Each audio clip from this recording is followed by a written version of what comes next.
منعوني منه.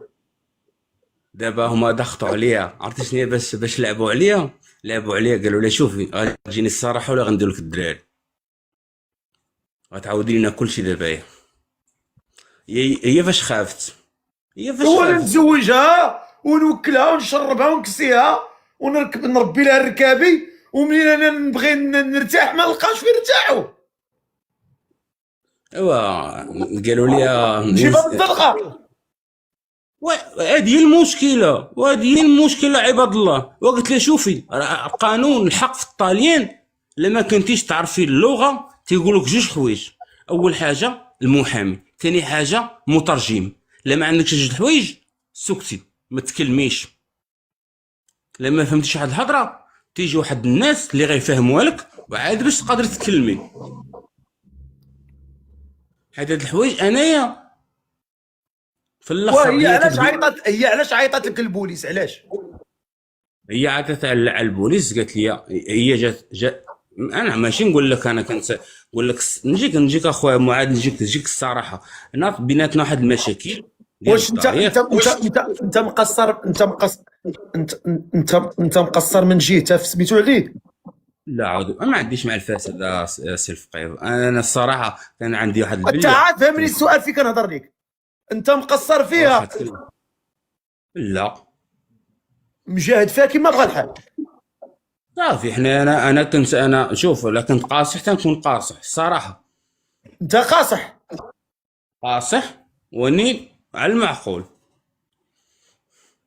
ايوا هادشي، ولكن ماشي قضيه نقول لها زد لي يدي غنضربها ونتصرفقها ولا ندفعها ولا شي حاجه، فهمتيني؟ ما تبارك الله انسان فيه متر و90 ياك سي الفقيه، وهي انسان فيها متر 65. راه حشومه قدام الله سبحانه وتعالى تحقر على واحد انسان، فهمتيني؟ حيت شي مرات كلام الانسان اللي تقولها ليها انسان هي في الاخر تترجمهم بواحد الطريقه لا، اخرى. حيت المراه الا مسكينه، الا ما كنتيش عاطيها العاطفه مم؟ راك كتقلق وكتقناط، وتقدر تعيط لك على البوليس، تقدر تعيط على البومبيه. انت تعرف المراه ملي تطلع عليها الشاربونه ما يمكن ليها شيء تبقى تشوف واحد الانسان تما بحال القط كيتفرج فيها وكيدور في عينيه. ما يمكنش. المراه انسان خصو يقوم فهمتي سميتو عليها، يعني يزور المقام ديالو. انت زرتي المقام؟ ضروري. شوف انا نقول واحد القضيه جاتني زرتيه؟ واحد، ضروري جاتني واحد واش الازمه زرتيه؟ فهمتيني. واني زرتو، علاش ما زرتوش؟ صافي هي زيد. ماشي قضيه احنا، ماشي احنا في هذيك المرحله الحمد لله ما كانش هذاك المشكل برينسيبال، ما كانش هذاك المشكل الصريحي. احنا في الاخر المشكله اللي دارت فهمتيني، تقول لي يا بارك لي انا في الدار بحال العدوزه، فهمت كيفاش؟ وانا هاد الهضره ما كنتش نقابلها من عندها.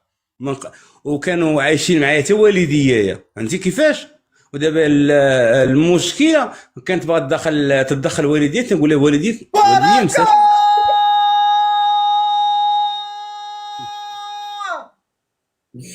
بركة، احباس البرقة. انا معاك سي معاذ. اويلي عرفتي كنحس بقلبي غيتفرق عليا. اويلي. والله والله اخويا فقيه، والله ما نكذب عليك، الدومين ديال الحياه والله جا هادشي هي بركة شبعنا. صافي ما كاين حتى شي مشكل. وان شوف سي معاذ. شوف اقسم بالله على راسي، انت على راسي. والله حق لي اللهم. هاد عابر سبيل.